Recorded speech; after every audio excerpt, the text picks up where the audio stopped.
ಧರ್ಮಸ್ಥಳ ಭಾಗದಲ್ಲಿ ಶವಗಳ ಹೂತಿಟ್ಟ ಆರೋಪದ ಪ್ರಕರಣಕ್ಕೆ ಸಂಬಂಧಪಟ್ಟಂಗೆ ಇವತ್ತು ಶೋಧ ಕಾರ್ಯಾಚರಣೆ ನಡೆಯೋದಿಲ್ವಾ ಅನ್ನುವಂತಹ ಸಹಜ ಪ್ರಶ್ನೆ ಈಗ ಉದ್ಭವ ಆಗಿದೆ. ಬೆಳ್ತಂಗಡಿ ಎಸ್ಐಟಿ ಕಚೇರಿಯಲ್ಲಿ ಸಮಾಲೋಚನೆ ನಡೀತಾ ಇದೆ. ಈ ಸಂಬಂಧಪಟ್ಟಂಗೆ ಬಾಕಿ ಇರುವಂತದ್ದು ಒಂದೇ ಒಂದು ಜಾಗ, ಅನಾಮಿಕ ವ್ಯಕ್ತಿ ಗುರುತು ಮಾಡಿರುವಂತಹ ಒಂದೇ ಒಂದು ಜಾಗ, ಅದು ಕೊನೆಯ ಜಾಗ, ಸ್ಪಾಟ್ ನಂಬರ್ 13. ಎಸ್ಐಟಿ ಕಚೇರಿಗೆ ಅನಾಮಿಕ ವ್ಯಕ್ತಿ ಇವತ್ತು ತಡವಾಗಿ ಆಗಮಿಸಿದ್ದಾನೆ. ವಕೀಲರ ಜೊತೆಗೆ ಆಗಮಿಸಿದ್ದಾನೆ ಅನಾಮಿಕ ವ್ಯಕ್ತಿ ಪ್ರತಿದಿನದ ರೀತಿಯಲ್ಲಿ. ಬಟ್ ಬಂದಿರುವಂತಹ ಟೈಮ್ ವೇರಿಯೇಷನ್ ಇದೆ. ಅನಾಮಿಕ ಬರೋದು ತಡ ಆಗ್ತಾ ಇದ್ದಂಗೆ ಎಸಿ ಅಲ್ಲಿಂದ ಹೋಗಿದ್ದಾರೆ, ನಿರ್ಗಮಿಸಿದ್ದಾರೆ ಅನ್ನೋ ಮಾಹಿತಿ ಸಿಗ್ತಾ ಇದೆ. ವಿಡಿಯೋ ಕಾನ್ಫರೆನ್ಸ್ ಇದ್ದಂತಹ ಕಾರಣ ಎಸಿ ಸ್ಟೆಲ್ಲಾ ವರ್ಗೀಸ್ ಹೋಗಿದ್ದಾರೆ. ಎಸಿ ಸ್ಟೆಲ್ಲಾ ವರ್ಗೀಸ್ಗಾಗಿ ಎಸ್ಐಟಿ ಉಳಿದಂತಹ ಅಧಿಕಾರಿಗಳು ಕಾಯ್ತಾ ಇದ್ದಾರೆ. ಬಿಕಾಸ್ ಎಸಿ ಅವರ ಮುಂದೆನೆ ಈ ಒಂದು ಕಾರ್ಯಾಚರಣೆ ನಡಿಬೇಕಾಗುತ್ತೆ. 3 ಗಂಟೆ ಆದ್ರೂ ಕೂಡ ಕಚೇರಿಯಿಂದ ಈ ಅಧಿಕಾರಿಗಳ ತಂಡ ಯಾರೊಬ್ರು ಕೂಡ ಆಚೆ ಬರ್ತಾ ಇದೆ. ವಿಡಿಯೋ ಕಾನ್ಫರೆನ್ಸ್ ಇದ್ದಂತಹ ಕಾರಣಕ್ಕಾಗಿ ಎಸಿ ಸ್ಟೆಲ್ಲಾ ವರ್ಗೀಸ್ ಅವರು ಅಲ್ಲಿಂದ ಹೋಗಿದ್ದಾರೆ.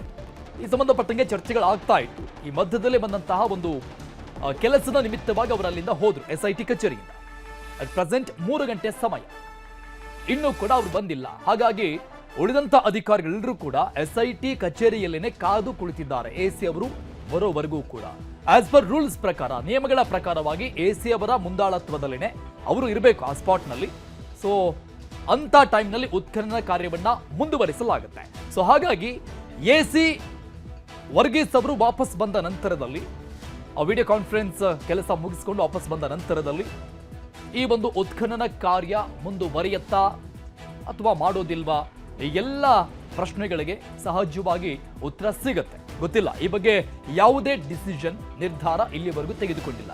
ಸ್ಪಾಟ್ ನಂಬರ್ 13 ಅನೇಕ ಕುತೂಹಲ, ದೊಡ್ಡ ಮಟ್ಟದ ಚರ್ಚೆಗಳಿಗೆ ಕಾರಣ ಆಗಿರುವಂತಹ ಜಾಗ. ಇನ್ನು ಬೆಳ್ತಂಗಡಿ ಎಸ್ಐಟಿ ಕಚೇರಿಯಲ್ಲಿ ಪ್ರಣವ್ ಮೊಹಾಂತಿ ಸಭೆ ನಡೆಸ್ತಾ ಇದ್ದಾರೆ ಅಧಿಕಾರಿಗಳ ಜೊತೆ. ಎಸ್ಐಟಿಯ ಮುಖ್ಯಸ್ಥ ಮೊಹಾಂತಿ ಅವರ ಸಭೆ, ದೂರುದಾರನೊಂದಿಗೆ ಮಾತುಕತೆ ನಡೆಸುವಂತಹ ಸಾಧ್ಯತೆಗಳು ಕೂಡ ಇದೆ. ಖುದ್ದು ಮೊಹಾಂತಿ ಅವರೇ ದೂರುದಾರ ವ್ಯಕ್ತಿ, ಅನಾಮಿಕ ವ್ಯಕ್ತಿಯ ಜೊತೆಗೆ ಮಾತುಕತೆ ನಡೆಸುವಂತಹ ಸಾಧ್ಯತೆಗಳಿದೆ. ಯಾಕಂದ್ರೆ ಕೊನೆಯ ಹಂತದಲ್ಲಿರುವಂತದ್ದು ಈ ಒಂದು ಕಾರ್ಯಾಚರಣೆ, ಉತ್ಖನನ ಪ್ರಕ್ರಿಯೆ. ಅಂದ್ರೆ ಈಗ ಗುರುತು ಮಾಡಿರುವಂತಹ ಸ್ಥಳಗಳಲ್ಲಿ ಸ್ಪಾಟ್ ನಂಬರ್ 13 ಮಾತ್ರ ಬಾಕಿ ಉಳಿದುಕೊಂಡಿದೆ. ಇದಾದ ಮೇಲೆ ಬೇರೆ ಕಡೆ ಆ ವ್ಯಕ್ತಿ ಸ್ಥಳಗಳನ್ನ ಗುರುತಿಸುವಂತಹ ಸಾಧ್ಯತೆಗಳನ್ನು ಕೂಡ ಅಲ್ಲಗಳೆಯುವಂತಿಲ್ಲ. ಈ ಬಗ್ಗೆ ಇನ್ನಷ್ಟು ಡೀಟೇಲ್ಸ್ ಕೊಡ್ತಾರೆ ನಮ್ಮ ಪ್ರತಿನಿಧಿ ಕಿಶನ್ ಶೆಟ್ಟಿ, ಲೈವ್ ನಲ್ಲಿ ಜಾಯ್ನ್ ಆಗ್ತಾ ಇದ್ದಾರೆ. ಕಿಶನ್, ಕೊನೆಯ ಘಟ್ಟದಲ್ಲಿರುವಂತದ್ದು ಈ ಕಾರ್ಯಾಚರಣೆ ಅಟ್ ಪ್ರೆಸೆಂಟ್, ಅಂದ್ರೆ ಇವತ್ತಿನ ಮಟ್ಟಿಗೆ ಇನ್ನು ಮುಂದುವರೆದಂಗೆ ಆ ಅನಾಮಿಕ ವ್ಯಕ್ತಿ ಬೇರೆ ಬೇರೆ ಸ್ಪಾಟ್ಗಳನ್ನ ಗುರುತಿಸ್ತಾನ ಅಥವಾ ಇಲ್ವಾ, ಯಾವುದನ್ನು ಕೂಡ ಅಲ್ಲಗಳೆಯುವಂತಹ ಪರಿಸ್ಥಿತಿಯಲ್ಲಿಲ್ಲ. ಬಟ್ ಈಗಿರುವಂತಹ ಸದ್ಯದ ಪ್ರಶ್ನೆ, ಸ್ಪಾಟ್ ನಂಬರ್ 13 ಇವತ್ತೇ ಅಗೆಯಲಾಗುತ್ತಾ ಇಲ್ವಾ? ಎಸಿ ಅವರು ವಾಪಸ್ ಎಸ್ಐಟಿ ಕಚೇರಿಗೆ ಬಂದ ಮೇಲೆ ಈ ಬಗ್ಗೆ ನಿರ್ಧಾರ ಆಗುತ್ತಾ, ಹೇಗೆ? ಅರುಣ್, ಇವತ್ತು ಉತ್ಖನನ ಪ್ರಕ್ರಿಯೆಯ ಮೊದಲ ಹಂತದ ನಿರ್ಣಾಯಕ ದಿನ ಅಥವಾ ಕ್ಲೈಮ್ಯಾಕ್ಸ್ ದಿನ ಅಂತ ಹೇಳಿ ಭಾವಿಸಲಾಗಿತ್ತು. ಆದರೆ ಸದ್ಯಕ್ಕೆ ಸಿಕ್ಕಿರುವಂಥ ಮಾಹಿತಿ ಪ್ರಕಾರವಾಗಿ ಇವತ್ತು ಪಾಯಿಂಟ್ ನಂಬರ್ 13 ಉತ್ಖನನ ಮಾಡೋದು ಬಹುತೇಕ ಡೌಟ್ ಅಂತ ಹೇಳಲಾಗ್ತಾ ಇದೆ. ಯಾಕೆಂದರೆ ಅಲ್ಲಿ ಮ್ಯಾನ್ಯುವಲ್ ಆಗಿ ಅಥವಾ ಹಿಟಾಚಿ ಮೂಲಕವಾಗಿ ಉತ್ಖನನ ಮಾಡಬೇಕಾದ್ರೆ ಸಾಕಷ್ಟು ಭೌಗೋಳಿಕವಾಗಿ ಸವಾಲುಗಳು ಕೂಡ ಇರುವಂಥದ್ದು. ಸ್ಥಳೀಯವಾಗಿ ಅಣೆಕಟ್ಟು ಕೂಡ ಇದೆ ಮತ್ತು ಆತ ಗುರುತು ಮಾಡಿರುವಂಥ ಪಾಯಿಂಟಲ್ಲಿ ಸುಮಾರು 4-5 ವಿದ್ಯುತ್ ಕಂಬಗಳು ಕೂಡ ಇದೆ. ಅದನ್ನು ತೆರವುಗೊಳಿಸೋದು ಅದು ಬಹಳಷ್ಟು ಹರಸಾಹಸದ ಕೆಲಸ. ಈ ನಿಟ್ಟಿನಲ್ಲಿ GPR ಸಿಸ್ಟಮ್ ಅನ್ನು ಬಳಸಬೇಕಂತ ಹೇಳಿ ಎಸ್ಐಟಿ ಅಧಿಕಾರಿಗಳು ಚಿಂತನೆ ಮಾಡಿದ್ರು. ಸದ್ಯ ಅದಕ್ಕೆ ಬೇಕಾದಂಥ ಎಲ್ಲ ಪೂರ್ವ ಅನುಮತಿಗಳನ್ನು ಪಡ್ಕೊಂಡಿದ್ದಾರೆ. ಆದರೆ ಅದು ಬೆಂಗಳೂರಲ್ಲಿರೋ ಕಾರಣಕ್ಕಾಗಿ ಅದನ್ನು ಮತ್ತೆ ಧರ್ಮಸ್ಥಳದ ಈ ಭಾಗಕ್ಕೆ ತಂದು ಅದನ್ನು ಟೆಸ್ಟ್ ಮಾಡಬೇಕಾಗತ್ತೆ. ಆದರೆ ಅದಕ್ಕೂ ಕೂಡ ಬಹಳ ವೈಜ್ಞಾನಿಕ ಅಂಶಗಳು ಕೂಡ ಕೆಲವು ಅಡಚಣೆ ಇರುವಂಥದ್ದು. ಯಾಕಂದರೆ ಈಗ ಮಳೆ ಬರ್ತಾ ಇದೆ. ಇವತ್ತು ಬೆಳಗ್ಗೆಯಿಂದ ಸತತವಾಗಿ ತುಂತುರು ಮಳೆ ಧರ್ಮಸ್ಥಳ ಭಾಗದಲ್ಲಿ ಆಗ್ತಾ ಇದೆ. ಹಾಗಾಗಿ ಅದು ವೆಟ್ ಸಾಯಿಲ್ ಇರ್ಬೋದು ಮತ್ತು ಬೇರೆ ಬೇರೆ ಅಂಶಗಳು ಕೂಡ ಅದಕ್ಕೆ ಇರುವಂಥದ್ದು. ಈ ನಿಟ್ಟಿನಲ್ಲಿ ಹೇಗೆ ಉತ್ಖನನ ಮಾಡೋದು ಎಂಬ ವಿಚಾರಕ್ಕೆ ಎಸ್ಐಟಿ ಪ್ರಮುಖ ಡಾಕ್ಟರ್ ಪ್ರಣವ್ ಮೊಹಾಂತಿ ಅವರು ಈಗ ಚಿಂತನ ಮಂಥನವನ್ನು ಮಾಡ್ತಾ ಇದ್ದಾರೆ. ಬೆಳ್ತಂಗಡಿಯ ಎಸ್ಐಟಿ ಕಚೇರಿಯಲ್ಲಿ ಈ ಬಗ್ಗೆ ಸಭೆ ಕೂಡ ಆಗ್ತಾ ಇರುವಂಥದ್ದು. ಹಾಗಾಗಿ ಅನಾಮಿಕ ವ್ಯಕ್ತಿ ಎಸ್ಐಟಿ ಕಚೇರಿಯಲ್ಲಿ ಇದ್ರೂ ಕೂಡ ಇವತ್ತು ಆತನನ್ನು ಸ್ಪಾಟ್ ನಂಬರ್ 13ಕ್ಕೆ ಕರೆತಂದು ಅಲ್ಲಿ ಉತ್ಖನನ ಮಾಡೋದು ಬಹುತೇಕ ಡೌಟ್ ಅಂತೇಳಿ ಈಗ ವಿಚಾರ ಗೊತ್ತಾಗ್ತಾ ಇರುವಂಥದ್ದು. ಯಾಕೆಂದರೆ ಇನ್ ಕೇಸ್ ಅದನ್ನು ರೆಡಾರನ್ನು ಧರ್ಮಸ್ಥಳಕ್ಕೆ ತಂದರೂ ಇಲ್ಲಿ ಅದನ್ನು ಟೆಸ್ಟ್ ಮಾಡಬೇಕಾಗತ್ತೆ. ಪ್ರಕ್ರಿಯೆಯನ್ನು ಆರಂಭ ಮಾಡುವ ಮುಂಚೆ ಅದಕ್ಕೆ ಬೇಕಾದಂಥ ಎಲ್ಲ ವಿಚಾರಗಳನ್ನು ಮತ್ತು ಆ ರೆಡಾರ್ ಹೇಗೆ ರೀತಿ ವರ್ಕ್ ಮಾಡುತ್ತೆ, ಅದಕ್ಕೆ ಬೇಕಾದಂಥ ಪೂರಕವಾಗಿ ವಾತಾವರಣ ಇಲ್ಲಿ ಇದೆಯಾ ಅನ್ನೋದನ್ನು ಮೊದಲು ಟೆಸ್ಟ್ ಮಾಡಬೇಕಾಗತ್ತೆ. ಅಂತಹ ಟೆಸ್ಟ್ಗಳು ಸಕ್ರಿಯವಾಗಿ ಆದ ನಂತರವಾಗಿ ಸಾಧಕ ಬಾಧಕಗಳನ್ನು ಗುರುತಿಸಿದ ಬಳಿಕವಷ್ಟೇ ರಡಾರ್ಗಳನ್ನು ಉಪಯೋಗ ಮಾಡುವಂಥ ಎಲ್ಲ ರೀತಿಯ ಸಾಧ್ಯತೆಗಳು ಕೂಡ ಇರುವಂಥದ್ದು. ಸದ್ಯ ಅಂಥ ಯಾವುದೇ ನಿರ್ಧಾರವನ್ನು SIT ಅಧಿಕಾರಿಗಳು ತೆಗೆದುಕೊಂಡಂತೆ ಕಾಣ್ತಾ ಇಲ್ಲ. ಯಾಕೆಂದರೆ ಮಳೆಯ ವಾತಾವರಣದ ಹಿನ್ನೆಲೆಯಲ್ಲಿ ರೆಡಾರನ್ನು ಬಳಸೋದು ಕೂಡ ಅಸಾಧ್ಯವಾದ ಮಾತು ಅಂತ ಹೇಳಿ ಈಗ ಅವ್ರಿಗೆ ಮಾಹಿತಿಗಳು ಬರ್ತಾ ಇರುವಂಥದ್ದು. ಈ ನಿಟ್ಟಿನಲ್ಲಿ SIT ಅಧಿಕಾರಿಗಳ ಮುಂದಿನ ಹೆಜ್ಜೆ ಯಾವ ರೀತಿಯಾಗಿರುತ್ತೆ ಅನ್ನೋದು ಬಹಳಷ್ಟು ಕುತೂಹಲವನ್ನು ಕೇಳಿಸಿದೆ. ಇನ್ನೊಂದು ಕಡೆ AC ಸ್ಟೆಲ್ಲಾ ವರ್ಗೀಸ್ ಅವರು ಬೆಳ್ತಂಗಡಿಯ ತಹಶೀಲ್ದಾರ್ ಕಚೇರಿಯಲ್ಲೇ ಇರುವಂಥದ್ದು. ಇನ್ ಕೇಸ್ ಇಲ್ಲಿ ಉತ್ಖನನ ಮಾಡೋದು ಇವತ್ತು ದೃಢ ಅಂತಾದರೆ AC ಅವರು ಮತ್ತೆ SIT ಕಚೇರಿಗೆ ಬಂದು ಮತ್ತೆ ಅವರ ಸಮ್ಮುಖದಲ್ಲಿ ಅನಾಮಿಕ ವ್ಯಕ್ತಿಯನ್ನು ಈ ಭಾಗಕ್ಕೆ ಕರೆತಾ ಇರುವಂಥ ಕೆಲಸಗಳು ಕೂಡ ಆಗುತ್ತೆ. ಆದರೆ ಈ ಕ್ಷಣದವರೆಗೆ ಬಂದಂಥ ಮಾಹಿತಿ ಪ್ರಕಾರವಾಗಿ ಇವತ್ತು ಸ್ಪಾಟ್ ನಂಬರ್ 13 ಉತ್ಖನನ ಮಾಡೋದು ಬಹುತೇಕ ಡೌಟ್ ಅಂತ ಕಂಡು ಬರ್ತಾ ಇದೆ. ಜೊತೆಗೆ ಅಧಿಕಾರಿಗಳ ಜೊತೆ ಪ್ರಣವ್ ಮೊಹಂತಿ ಅವರು ಸಭೆಯನ್ನು ಮಾಡ್ತಾ ಇದ್ದಾರೆ. ಈ ಸಭೆಯ ಬಳಿಕವಾಗಿ ರೆಡಾರನ್ನು ಉಪಯೋಗಿಸೋದಾ ಅಥವಾ ಮಾನವ ಶ್ರಮ ಅಥವಾ JCB ಮೂಲಕವಾಗಿ ಉತ್ಖನನ ಮಾಡೋದಾ ಎಂಬುದು ನಿರ್ಧಾರವಾಗುತ್ತೆ. ಅರುಣ್. ಓಕೆ ಕಿಶನ್, ಈಗ SIT ಮುಖ್ಯಸ್ಥರಾಗಿರುವಂತಹ ಮೊಹಂತಿ ಅವರು ಟೀಮ್ ಜೊತೆಗೆ ಸಭೆ ನಡೆಸ್ತಾ ಇರುವಂತದ್ದು ಒಂದ್ ಕಡೆ ಆದ್ರೆ ಈ ದೂರುದಾರನ ಜೊತೆಗೂ ಕೂಡ 1-to-1 ರೀತಿಯಲ್ಲಿ ಕೂತ್ಕೊಂಡು ಮಾತುಕತೆ ನಡೆಸುವಂತ ಸಾಧ್ಯತೆಗಳು ಇದೆ ಅಂತ ಏನು ಹೇಳಲಾಗ್ತಾ ಇದೆ. ಯಾವ ವಿಚಾರ ಅಂತ ಪ್ರಿಡಿಕ್ಷನ್ ಮಾಡಬಹುದು? ಯಾಕಂದ್ರೆ ಈಗ ಆತ ಗುರುತು ಮಾಡಿರುವಂತಹ ಕೊನೆಯ ಸ್ಪಾಟ್ ಮಾತ್ರ ಬಾಕಿ ಉಳಿದುಕೊಂಡಿದೆ. ಇಲ್ಲಿಂದ ವಾಟ್ ನೆಕ್ಸ್ಟ್ ಅನ್ನುವಂತಹ ತನಿಖೆಯ ಭಾಗವನ್ನು ಆತನಿಂದ ಕೇಳಬಹುದಾ? ಮುಂದೇನಾದ್ರೂ ಬೇರೆ ಬೇರೆ ಸ್ಥಳಗಳನ್ನ ಗುರುತಿಸುವಂತಹ ಸಾಧ್ಯತೆಗಳೇನಾದ್ರೂ ಇರಬಹುದಾ? ಎಸ್, ಈ ಮಾಹಿತಿಯನ್ನು ನಾವು ಕೂಡ ಅಲ್ಲಗಳೆಯುವಂತಿಲ್ಲ. ಯಾಕೆಂದರೆ ಈಗ 13 ಸ್ಪಾಟ್ ಆದ ನಂತರವಾಗಿ ವಾಟ್ ನೆಕ್ಸ್ಟ್ ಅನ್ನೋದು ಬಹುತೇಕ ಎಲ್ಲರೂ ಕೂಡ ಚರ್ಚೆ ಮಾಡುವಂಥ ವಿಚಾರ. ಆದರೆ SIT ಮೂಲಗಳು ಹೇಳ್ತಾ ಇರುವಂಥದ್ದು ಆತ ಧರ್ಮಸ್ಥಳ ಗ್ರಾಮದಲ್ಲಿ ಒಟ್ಟು 30 ಸ್ಪಾಟ್ಗಳನ್ನು ಗುರುತು ಮಾಡ್ತಾನೆ ಅಂಥೇಳಿ. ಈ ನಿಟ್ಟಿನಲ್ಲಿ ಉಳಿದಂಥ 17 ಸ್ಪಾಟ್ಗಳನ್ನು ಯಾವಾಗ ಗುರುತು ಮಾಡೋದು, ಅದರ ಸ್ಥಳ ಮಹಜರು ಪ್ರಕ್ರಿಯೆ ಮುಂತಾದ ವಿಚಾರಗಳನ್ನು ಕೂಡ ಇವತ್ತು ಮೊಹಂತಿ ಅವರು ನೇರವಾಗಿ ಆತನ ಬಳಿಯ ಲಾಯರ್ ಮತ್ತು ಆತನ ಬಳಿಯೇ ಕೇಳುವಂಥ ಸಾಧ್ಯತೆಗಳು ಕೂಡ ಇರುವಂಥದ್ದು. ಈ ನಿಟ್ಟಿನಲ್ಲಿ ಆ ಚರ್ಚೆಗಳು ಕೂಡ ಇವತ್ತು ಆಗ್ತಾ ಇದೆ.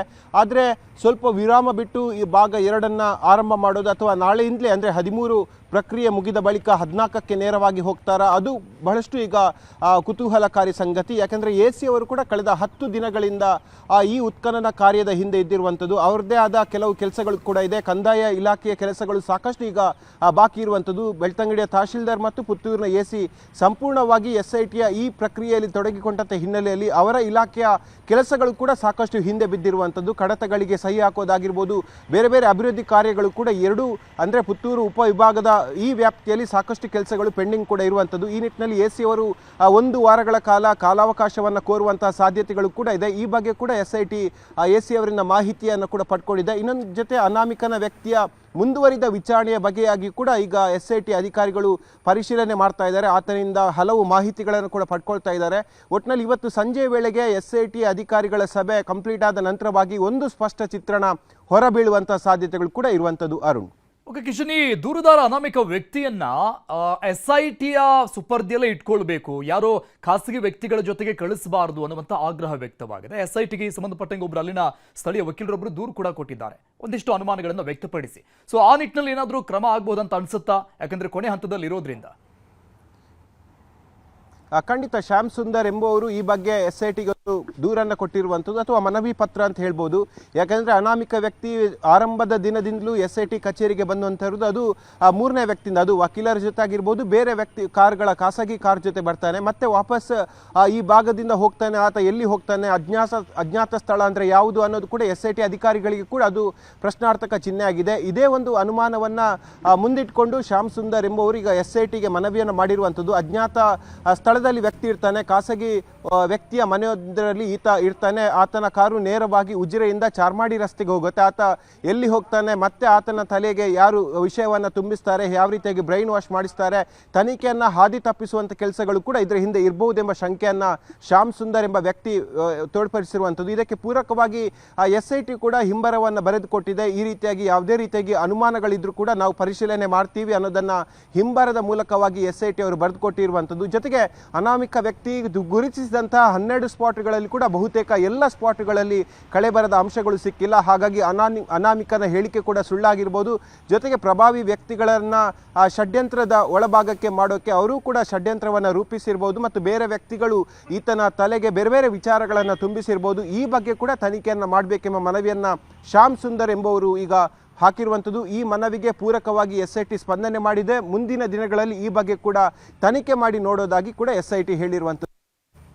ಓಕೆ ಕಿಶನ್, ಹಾಗೆ ಸಂಪರ್ಕದಲ್ಲಿ ಮತ್ತಷ್ಟು ಅಪ್ಡೇಟ್ಸ್ ಪಡಿತಾ ಹೋಗ್ತೀನಿ ನಿಮ್ಮಿಂದ. ಧರ್ಮಸ್ಥಳದಲ್ಲಿ ನಿನ್ನೆ ಉದ್ವಿಗ್ನ ಪರಿಸ್ಥಿತಿ ನಿರ್ಮಾಣ ಆಗಿತ್ತು. ಈ ವಿಚಾರಕ್ಕೆ ಸಂಬಂಧಪಟ್ಟಂಗೆ ಧರ್ಮಸ್ಥಳ ಬೆಳ್ತಂಗಡಿ ಠಾಣೆಯಲ್ಲಿ ಒಟ್ಟಾರೆಯಾಗಿ 7 ಕೇಸ್ಗಳು 7 FIRಗಳು ದಾಖಲಾಗಿದೆ. ಧರ್ಮಸ್ಥಳ ಮತ್ತು ಬೆಳ್ತಂಗಡಿ ಪೊಲೀಸ್ ಸ್ಟೇಷನ್ನಲ್ಲಿ 7 FIR ದಾಖಲಾಗಿದೆ. 150ಕ್ಕೂ ಅಧಿಕ ಜನರ ವಿರುದ್ಧ ಪ್ರತ್ಯೇಕವಾದಂತಹ FIRಗಳು ದಾಖಲಾಗಿದೆ. Totally 7 FIR. ಧರ್ಮಸ್ಥಳ ಪೊಲೀಸ್ ಠಾಣಾ ವ್ಯಾಪ್ತಿಯಲ್ಲಿ 4 ಪ್ರಕರಣ ದಾಖಲಾಗಿದ್ರೆ ಬೆಳ್ತಂಗಡಿ ಪೊಲೀಸ್ ಠಾಣೆಯಲ್ಲಿ 3 ಪ್ರಕರಣ ದಾಖಲಾಗಿದೆ. ಅಕ್ರಮವಾಗಿ ಒಟ್ಟಿಗೆ ಸೇರಿ ಗಲಾಟೆ ಮಾಡಿದಂತಹ ಆರೋಪದಲ್ಲಿ ಕೇಸ್ ದಾಖಲಾಗಿದೆ. ಇದರ ಜೊತೆಗೆ 3 ಸುಮೋಟೋ ಕೇಸ್ಗಳನ್ನು ಕೂಡ ಪೊಲೀಸರು ದಾಖಲಿಸಿಕೊಂಡಿದ್ದಾರೆ. ಪರಸ್ಪರ ಹಲ್ಲೆ ನಡೆಸಿದ ಆರೋಪದಡಿಯಲ್ಲಿ 4 ಪ್ರಕರಣ ದಾಖಲಾಗಿದೆ. ಧರ್ಮಸ್ಥಳ ಬೆಳ್ತಂಗಡಿ ಠಾಣೆಯಲ್ಲಿ ಈ ಪ್ರಕಾರವಾಗಿ ಒಟ್ಟು 7 ಕೇಸ್ಗಳು ದಾಖಲಾಗಿದೆ. ನಿನ್ನೆ ಪಾಂಗಳ ಕ್ರಾಸ್ನಿಂದ ಆರಂಭವಾದಂತಹ ಈ ಒಂದು ಉದ್ವಿಗ್ನ ಪರಿಸ್ಥಿತಿ ಪೊಲೀಸ್ ಸ್ಟೇಷನ್ ಮುಂದೆ ಕೂಡ ಪ್ರತಿಭಟನೆ ಮಾಡುವ ಮಟ್ಟಿಗೆ ಹೋಗಿತ್ತು. ಅದಾದ್ಮೇಲೆ ಪೊಲೀಸ್ ಅಧಿಕಾರಿಗಳು ಅಲ್ಲಿನ ಸ್ಥಳೀಯರ ಪ್ರತಿಭಟನೆಯ ನೇತೃತ್ವವನ್ನು ವಹಿಸಿದಂತವರ ಮನವೊಲಿಸುವಂತ ಪ್ರಯತ್ನವನ್ನ ನಡೆಸಿದ ನಂತರದಲ್ಲಿ ಪರಿಸ್ಥಿತಿ ತಿಳಿಯಾಯಿತು. ಬಟ್ ಅದಕ್ಕಿಂತ ಮೊದಲಿಗೆ ಆದಂತಹ ಬೆಳವಣಿಗೆಯ ಪ್ರಮುಖ ದೃಶ್ಯಗಳನ್ನ ನಮ್ಮ ಸ್ಕ್ರೀನ್ ಮೇಲೆ ನೋಡ್ತಾ ಇದ್ದೀರಿ ನೀವು. ನೆನೆ ಆದಂತಹ ಉದ್ವಿಗ್ನ ಪರಿಸ್ಥಿತಿಯ ಪ್ರಮುಖ ದೃಶ್ಯಾವಳಿಗಳಿದು. ಯಾವ ರೀತಿಯಾಗಿ ಮಾಧ್ಯಮದವರ ಮೇಲೆ ಹಲ್ಲೆ ಆಗಿರುವಂಥದ್ದು, ಯೂಟ್ಯೂಬರ್ಸ್ ಒಂದಿಷ್ಟು ಜನಗಳ ಮೇಲೆ ಹಲ್ಲೆ ಆಗಿತ್ತು. ಅವರು ಹಾಸ್ಪಿಟಲಲ್ಲಿ ಅಡ್ಮಿಟ್ ಆಗಿದ್ದಾರೆ, ಚಿಕಿತ್ಸೆಯನ್ನು ಪಡೆದುಕೊಳ್ತಾ ಇದ್ದಾರೆ. ದೊಡ್ಡ ಮಟ್ಟದ ಪ್ರತಿಭಟನೆಗಳು, ದಿಢೀರಂತ ಪ್ರತಿಭಟನೆ ನಡೀತು ಪೊಲೀಸ್ ಸ್ಟೇಷನ್ ಮುಂದೆ. ಧರ್ಮಸ್ಥಳ ಪೊಲೀಸ್ ಸ್ಟೇಷನ್ ಮತ್ತು ಬೆಳ್ತಂಗಡಿ ಸ್ಟೇಷನ್ನಲ್ಲಿ ಒಟ್ಟಾರೆಯಾಗಿ ಈ ಗಲಾಟೆಗೆ ಸಂಬಂಧಪಟ್ಟಂಗೆ ಒಟ್ಟು 7 ಪ್ರಕರಣಗಳು ದಾಖಲಾಗಿದೆ. 150ಕ್ಕೂ ಹೆಚ್ಚಿನ ಜನರ ಮೇಲೆ ಈ ಒಂದು ಕ್ರಮ ಆಗುವಂತಹ ಸಾಧ್ಯತೆಗಳಿದೆ. ಆರೋಪ ಇದೆ. 3 ಸುಮೋಟೋ ಪ್ರಕರಣ ದಾಖಲಾಗಿದೆ. ಪರಸ್ಪರ ಹಲ್ಲೆ ನಡೆಸಿದಂತಹ ಆರೋಪದಡಿಯಲ್ಲಿ 4 ಪ್ರಕರಣಗಳು ದಾಖಲಾಗಿದೆ. ಧರ್ಮಸ್ಥಳದಲ್ಲಿ 3, ಬೆಳ್ತಂಗಡಿ ಪೊಲೀಸ್ ಸ್ಟೇಷನ್ನಲ್ಲಿ 4. ಈ ರೀತಿಯಾಗಿ ಒಟ್ಟಾರೆ 7 ಪ್ರಕರಣಗಳು ದಾಖಲಾಗಿದೆ. ಅಕ್ರಮವಾಗಿ ಸೇರಿ ಗಲಾಟೆ ಮಾಡಿರುವಂತಹ ಆರೋಪ. ಯಾಕಂದ್ರೆ ಇದು ಇದ್ದಕ್ಕಿದ್ದಂಗೆ ಆಗಿರುವಂತಹ ಒಂದು ಪರಿಸ್ಥಿತಿ ಕೈ ಮೀರುತ್ತೆ ಅನ್ನುವಂತಹ ಪರಿಸ್ಥಿತಿಯನ್ನ ಹತೋಟಿಗೆ ತರುವುದಕ್ಕೆ ಪೊಲೀಸರು ಕೂಡ ಅಲ್ಲಿ ಲಾಠಿ ಚಾರ್ಜ್ ಕೂಡ ನಡೆಸಿದ್ರು, ಸ್ಥಳೀಯರನ್ನ ಚೆದುರಿಸೋದಕ್ಕೆ. ಇದ್ದಕ್ಕಿದ್ದಂಗೆ ಮಾಧ್ಯಮದವರ ಮೇಲೆ ಹಲ್ಲೆ ಮಾಡಿರುವಂತಹ ಪ್ರಕರಣ. ಡೀಟೇಲ್ಸ್ ಕೊಡ್ತಾರೆ ನಮ್ಮ ಪ್ರತಿನಿಧಿ ಕಿಶನ್ ಲೈವ್ ನಲ್ಲಿದ್ದಾರೆ. ಕಿಶನ್, ನಿನ್ನೆ ಆದಂತಹ ಉದ್ವಿಗ್ನ ಪರಿಸ್ಥಿತಿಗೆ ಸಂಬಂಧಪಟ್ಟಂಗೆ ಏನ್ ಪ್ರಕರಣ ಆಗತ್ತೆ, ಏನ್ ಕ್ರಮ ಆಗತ್ತೆ ಅನ್ನುವಂತಹ ಸಹಜ ಪ್ರಶ್ನೆಗಳಿತ್ತು. ಯಾಕಂದ್ರೆ ಒಂದು ಅತಿ ಸೂಕ್ಷ್ಮವಾದಂತಹ ಪ್ರಕರಣವನ್ನ SIT ಬೆನ್ನು ಬಿದ್ದಿರುವಂತದ್ದು, ಅದಕ್ಕೆ ಬಹಳಷ್ಟು ತಾಳ್ಮೆ ಬೇಕಾಗಿರುತ್ತೆ. ಬಟ್ ನಿನ್ನೆ ನಡೆದಿರುವಂತದ್ದು ಅನ್ಫಾರ್ಚುನೇಟ್ ಘಟನೆ. ಈ ಬಗ್ಗೆ ಬಹಳ ಗಂಭೀರವಾದಂತಹ ಪ್ರಕರಣಗಳನ್ನ ಬಹಳ ಗಂಭೀರವಾಗಿ ಈ ಒಂದು ಕೇಸನ್ನ ತೆಗೆದುಕೊಂಡು ಕಾಣಿಸ್ತಾ ಇದೆ. SP ಅರುಣ್ ಕುಮಾರ್ ಅವರ ಕಾರ್ಯಕ್ಷಮತೆ ಮತ್ತು ದಿಟ್ಟ ಕ್ರಮ ಯಾವ ರೀತಿಯಾಗಿ ಇದೆ ಅಂತ ಹೇಳಿದ್ರೆ ಈ ಪ್ರಕರಣ ಕೂಡ ಮತ್ತೊಂದು ಸಾಕ್ಷಿ. ಯಾಕೆಂದ್ರೆ ನಿನ್ನೆ ಬಹಳಷ್ಟು ಉದ್ವಿಗ್ನತೆ ವಾತಾವರಣ ನಿರ್ಮಾಣ ಆಗಿತ್ತು. ಒಂದು ಕಡೆ ಇಡೀ ರಾಷ್ಟ್ರ ಮತ್ತು ರಾಜ್ಯ ಬಹಳಷ್ಟು ಸೂಕ್ಷ್ಮವಾಗಿ ಗಮನ ಕೊಡ್ತಾ ಇರುವಂತಹ ಧರ್ಮಸ್ಥಳದ ಈ ಪ್ರಕರಣವನ್ನು ನಡಿಬೇಕಾದ್ರೆ ಒಂದು ಕಡೆ ಗಲಾಟೆ ಆಗುತ್ತೆ, ಮತ್ತೊಂದು ಕಲ್ಲು ತೂರಾಟ ಪ್ರಕರಣ ಕೂಡ ಆಗುತ್ತೆ. ಆ ಸಂದರ್ಭದಲ್ಲಿ ಆ ಧರ್ಮಸ್ಥಳ ಪೊಲೀಸ್ ಠಾಣೆಗೆ SP ಅರುಣ್ ಕುಮಾರ್, IGP ಅಮಿತ್ ಸಿಂಗ್ ಬರ್ತಾರೆ. ಆ ನಂತರವಾಗಿ ಎರಡೂ ಕಡೆಯಿಂದ ಪ್ರಕರಣವನ್ನು ದಾಖಲಿಸಿಕೊಳ್ತಾರೆ. ಜೊತೆಗೆ ಪೊಲೀಸರೇ 3 ಸುಮೋಟೋ ಪ್ರಕರಣಗಳನ್ನ ದಾಖಲಿಸಿಕೊಂಡಿರುವಂಥದ್ದು. ಅಂದರೆ ಅದು ಆ ಧರ್ಮಸ್ಥಳ ಪೊಲೀಸ್ ಠಾಣೆಯ ಮುಂಭಾಗ ಅದು ಅಕ್ರಮಕೂಟ, ಮತ್ತು ಪಾಂಗಳ ಎಂಬಲ್ಲಿ ಅಕ್ರಮಕೂಟ, ಮತ್ತು ಬೆನಕ ಹಾಸ್ಪಿಟಲ್ ಎಂಬಲ್ಲಿ ಜನ ಸಾಕಷ್ಟು ಸಂಖ್ಯೆಯಲ್ಲಿ ಕೂಡಿದ್ದ ಕಾರಣಕ್ಕಾಗಿ ಅಕ್ರಮಕೂಟ ಅಂತ ಪರಿಗಣಿಸಿ ಈಗ 3 ಸುಮೋಟೋ ಕೇಸ್ಗಳನ್ನು ಪೊಲೀಸರೇ ದಾಖಲಿಸಿಕೊಂಡಿರುವಂಥದ್ದು. ಬೆಳ್ತಂಗಡಿ ಠಾಣೆಯಲ್ಲಿ 3 ಪ್ರಕರಣ, ಧರ್ಮಸ್ಥಳ ಠಾಣೆಯಲ್ಲಿ 4 ಪ್ರಕರಣವನ್ನು ದಾಖಲಿಸಿಕೊಂಡಿರುವಂಥದ್ದು. ಒಟ್ಟು ನಿನ್ನೆಯ ಪ್ರಕರಣಕ್ಕೆ ಸಂಬಂಧಪಟ್ಟಂತೆ 7 ಪ್ರಕರಣವನ್ನು ಪೊಲೀಸರು ದಾಖಲಿಸಿಕೊಂಡಿದ್ದಾರೆ. ಸುಮಾರು 150ಕ್ಕೂ ಹೆಚ್ಚು ಮಂದಿಯ ಮೇಲೆ FIR ಆಗುವಂತಹ ಸಾಧ್ಯತೆಗಳು ಕೂಡ ಇದೆ. ಯಾಕಂದ್ರೆ ಕಠಿಣ ಕ್ರಮವನ್ನು ಕೈಗೊಳ್ತೀವಿ, ಯಾರಿಗೆ ಯಾವುದೇ ಜನರ ಮೇಲೆ ಆರೋಪ ಇದ್ರೆ, ದೂರುಗಳಿದ್ರೆ ನೇರವಾಗಿ ಪೊಲೀಸ್ ಠಾಣೆಗೆ ಬಂದು ದೂರನ್ನು ಕೊಡಿ, ಅದಕ್ಕೆ ಪೂರಕವಾದಂತಹ ದಾಖಲೆಗಳನ್ನು ಕೊಡಿ, ಪೊಲೀಸರು ಕಾನೂನು ಕ್ರಮವನ್ನು ಕೈಗೊಳ್ತಾರೆ. ಅದರ ಹೊರತಾಗಿ ಯಾರು ಕೂಡ ಕಾನೂನು ಕ್ರಮವನ್ನು ಕೈಗೆ ತೆಗೆದುಕೊಂಡ್ರೆ ನಾವು ಸುಮ್ಮನಿರಲ್ಲ, ಕಾನೂನು ಮೂಲಕವೇ ಉತ್ತರ ಕೊಡ್ತೀವಿ ಎಂಬ ನೇರ ಎಚ್ಚರಿಕೆಯನ್ನು ಎರಡೂ ಕಡೆಯವರಿಗೆ ಅರುಣ್ ಕುಮಾರ್ ಅವರು ಕೊಟ್ಟಿದ್ರು. ಅದೇ ಹಿನ್ನೆಲೆಯಲ್ಲಿ ಇವತ್ತು ಬೆಳ್ತಂಗಡಿ ಮತ್ತು ಧರ್ಮಸ್ಥಳ ಪೊಲೀಸ್ ಠಾಣೆಯಲ್ಲಿ ಬರೋಬ್ಬರಿ 7 ಪ್ರಕರಣ ದಾಖಲಾಗಿರುವಂಥದ್ದು. ಈ ಮೂಲಕವಾಗಿ ಕಾನೂನು ಮೂಲಕವಾಗಿ ಯಾರು ಕಾನೂನು ಬಂಜಕರನ್ನ ಕಟ್ಟಿ ಹಾಕುವಂಥ ಕೆಲಸವನ್ನು ಪೊಲೀಸರು ಮಾಡ್ತಾ ಇರುವಂಥದ್ದು. ಅರುಣ್, ಓಕೆ ಕಿಶನ್, ಈ ಪ್ರಕರಣದ ಕೊನೆಯ ಘಟ್ಟದಲ್ಲಿ ಇದ್ದಂತಹ ಸಂದರ್ಭದಲ್ಲಿ ಆಗಿರುವಂತಹ ಮೇಜರ್ ಡೆವಲಪ್ಮೆಂಟ್ ಇದು. ಯಾಕಂದ್ರೆ ಉತ್ಖನನ ಪ್ರಕ್ರಿಯೆ ಆರಂಭದ ಮೊದಲ ದಿನದಿಂದ ಹಿಡಿದು ಇಲ್ಲಿವರೆಗೂ ಕೂಡ, ನಿನ್ನೆವರೆಗೂ ಕೂಡ ಯಾವುದೇ ರೀತಿಯಾದಂತಹ ಈ ರೀತಿ ಕಾನೂನು ಬಾಹಿರ ಘಟನೆಗಳು ನಡೆದಿರಲಿಲ್ಲ. ಇದ್ದಕ್ಕಿದ್ದಂಗೆ ಕೊನೆ ಘಟ್ಟದಲ್ಲಿ ಆಗಿರೋದ್ರಿಂದ ದೊಡ್ಡ ಮಟ್ಟದ ಚರ್ಚೆಗೆ ಕಾರಣ ಆಗಿತ್ತು. ಏನಾಗ್ತಾ ಇದೆ ಧರ್ಮಸ್ಥಳದ ಆ ಭಾಗದಲ್ಲಿ ಅನ್ನುವಂಥ ನಿಟ್ಟಿನಲ್ಲಿ.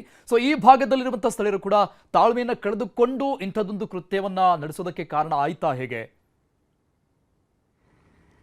ಅರುಣ್, ಕೆಲ ಯೂಟ್ಯೂಬ್ ಚಾನೆಲ್ಗಳಲ್ಲಿ ಸ್ಥಳೀಯ ಕ್ಷೇತ್ರ ಮತ್ತು ಒಂದು ಪ್ರತಿಷ್ಠಿತ ಕುಟುಂಬದ ಮೇಲೆ ವಿನಾಕಾರಣವಾಗಿ ಆರೋಪಗಳನ್ನು ಮಾಡ್ತಾ ಇದ್ದಾರೆ ಎಂಬ ಆರೋಪವನ್ನು ಇಲ್ಲಿ ಸ್ಥಳೀಯರು ವ್ಯಕ್ತಪಡಿಸಿರುವಂಥದ್ದು. ಯಾಕೆಂದರೆ ತನಿಖೆಯ ಪ್ರಗತಿಯ ಹಂತದಲ್ಲೇ ಬೇರೆ ಬೇರೆ ಕಾರಣಗಳನ್ನು ಇಟ್ಕೊಂಡು ಒಂದು ಕುಟುಂಬದ ತೇಜೋವಧೆಯನ್ನು ನಿರಂತರವಾಗಿ ಮಾಡಲಾಗ್ತಾ ಇದೆ, ಅವಹೇಳನ ಮಾಡಲಾಗ್ತಾ ಇದೆ, ಕೆಟ್ಟ ಶಬ್ದಗಳಿಂದ ನಿಂದನೆ ಮಾಡಲಾಗ್ತಾ ಇದೆ. ಈ ಬಗ್ಗೆ ಸಾಕಷ್ಟು ಶಾಂತಿಯನ್ನು ವಹಿಸಿದರೂ ಕೂಡ ಪದೇ ಪದೇ ಯೂಟ್ಯೂಬ್ ಚಾನೆಲ್ಗಳಲ್ಲಿ ಈ ರೀತಿಯಾಗಿ ದೂಷಣೆ ಮಾಡೋದು ಮತ್ತು ಅವ್ಯಾಚ್ಯ ಶಬ್ದಗಳಿಂದ ನಿಂದನೆ ಮಾಡೋದು ಆಗ್ತಾ ಇದೆ. ಈ ಹಿನ್ನೆಲೆಯಲ್ಲಿ ಈ ಘಟನೆಯನ್ನು ಖಂಡಿಸಿ ಆರೋಪಿಸಿ ಸ್ಥಳೀಯರು ಸಾಕಷ್ಟು ಸಂಖ್ಯೆಯಲ್ಲಿ ಕೂಡ ನಿನ್ನೆ ನೆರೆದಿದ್ರು. ಅದಕ್ಕಿಂತ ಮುಂಚಿತವಾಗಿ ಪಾಂಗಳ ಕ್ರಾಸ್ ಅಲ್ಲಿ ಈ ಘಟನೆ ಆಗಿರುವಂಥದ್ದು. ಯೂಟ್ಯೂಬರ್ಗಳ ಮೇಲೆ ಒಂದು ತಂಡ ಹೋಗಿ ಆ ದಾಳಿಯನ್ನು ಮಾಡಿದೆ. ಬಳಿಕ ಎರಡೂ ತಂಡದ ಜನ ಅಲ್ಲಿ ಜಮಾಯಿಸಿದಂಥ ಹಿನ್ನೆಲೆಯಲ್ಲಿ ಪರಸ್ಪರ ನೂಕಾಟ, ತಳ್ಳಾಟ ಮತ್ತು ಕಲ್ಲು ತೂರಾಟ ಆಗಿರುವಂಥದ್ದು. ಈ ಘಟನೆಯಲ್ಲಿ ಎರಡು ವಾಹನಗಳು ಕೂಡ ಜಖಂ ಆಗಿದೆ. ಬಳಿಕ ಪೊಲೀಸರು ಬಂದು ಲಘು ಲಾಠಿ ಪ್ರಹಾರ ಮಾಡಿ ಎರಡೂ ಕಡೆಯವರನ್ನ ಚದುರಿಸುವಂಥ ಕೆಲಸವನ್ನು ಮಾಡಿದರು. ಒಂದು ಕಡೆ ಪೊಲೀಸರು ಹೇಳೋದಿಷ್ಟೇ,